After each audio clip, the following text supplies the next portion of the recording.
While many of us are still in quarantine, the day, let alone the time, has become something that's rather relative. Did you know that time was not always as strict a measuring tool as it is today? Up until the time railroads became big, the designated noon in cities like Nashville was based on solar time, or when the sun was at the highest point in the sky. If you were riding a horse to a different town, this wouldn't create much of a problem, and people likely would expect you to arrive around a certain time, not exactly at an appointed hour.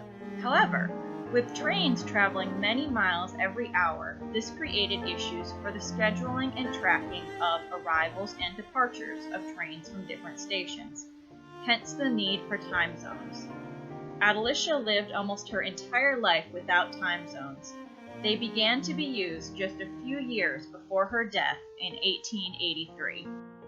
In Belmont's collection, we have several original timepieces, including a clock given to Adelicia by President James K. Polk, a pocket watch that belonged to her second husband, Joseph Acland, and this beautiful lady's watch.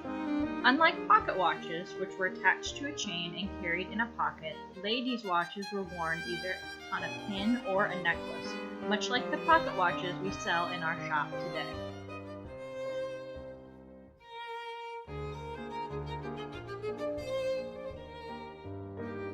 Today's activity is a fun way to measure time using the sun. We've got a perfectly sunny day here today.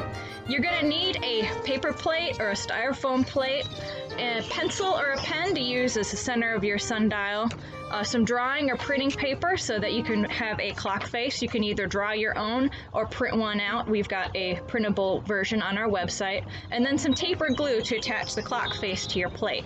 So once you've cut out your clock face like we have here, you are going to want to stick it down to your plate. I've already pre-put some tape on here, so I'm just going to stick it right down on the plate here. And then you're going to want to poke a hole in the center of your clock face. I've got a small pair of some embroidery scissors that I'm just going to poke a hole in right here.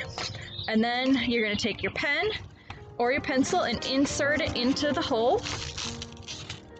And then you're just going to take your finished sundial and you are going to point noon to the north.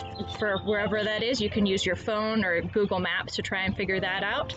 Just make sure it's a sunny day, and then you can figure out what time it is based on the sun.